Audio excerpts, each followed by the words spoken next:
আসসালামাইকুম বন্ধুরা, আশা করি সবাই ভালো আছেন। দেখতে পাচ্ছেন আজকে খুব একটা সুন্দর দিন, আর এই দিনটাকে ঘিরে কিন্তু আজকে সারাদিন আমরা যাই করি, রাত্রিরে সন্ধ্যার পর থেকে মাগরিবের নামাজের পর বাসায় যেয়ে ফ্রেশ হয়ে সবাই গোসল টোসল করে আপন আপন মানুষ বেরোয় যাবেন মসজিদের নামাজের জন্য। আজকে একটা বছরের যে পাপ করেছি আমরা, এই পাপটাকে মোচন করার জন্য অন্তত আজকে রাতটা হলেও আপনারা জেগে 12টা-1টা পর্যন্ত নামাজ আদায় করবেন। যদি পারেন ফজর পর্যন্ত পড়বেন, তাইলে তো আরো ভালো, আলহামদুলিল্লাহ। আর আজকেই কিন্তু আপনার পাপ বা আমার পাপ মোচন করার রাত, আর এই রাতটা কিন্তু কত মানুষ যে পায়নি তার ঠিক নেই। আমরা যে এখনো সজমিনে বেঁচে আছি, মাবুদ আমাদেরকে বাঁচায় রেখেছে। আমরা চেষ্টা করব, আমি তো ব্যবসায় আছি, তারপরেও চেষ্টা করব অবশ্যই নামাজ আদায় করার জন্য।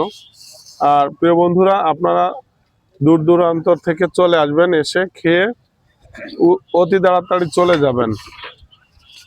আমি পাপী গুনাহগার, তুমি ছাড়া কে আছে আর, ক্ষমা করো ওগো প্রভু, তওবা করি বারে বার। ইয়া রাহিমু রহমান, ইয়া কারিমু মেহেরবান, তুমি মেহেরবান, তুমি সমস্ত জায়গায় দিয়েছো আমাদের অনুদান, তাই তোমার সবসময় গুণগান করি মালিক। একটা পলক তুমি ছাড়া আমি চলতে পারি না, কিন্তু আমরা গায়ের বলে তোমাকে অনেকেই মানতে পারি না।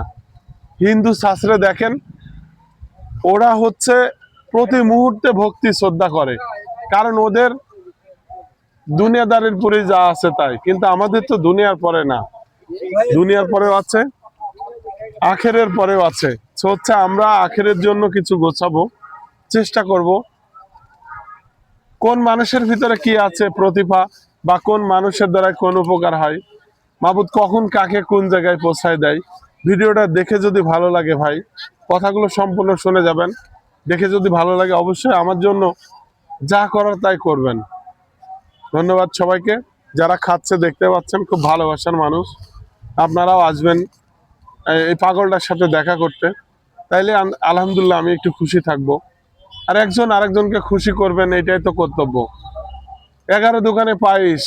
হ্যালো গাইস, 11 দোকানে 22 রান্না করেছি তোমার জন্য, একটা ঝাল দিয়ে পায়েস। সেই পায়েসটাই খাচ্ছে ভাইরা, হালিম খাচ্ছে, গরুর নলি আছে, ছোলা আছে। বন্ধুরা, যদি কখনো ভেড়া মারাতে আসেন অবশ্যই আমার ভিডিওটা দেখে আমার কাছে আসবেন। প্রিয় বন্ধুরা, ব্যানারটাকে ক্লোজ করো।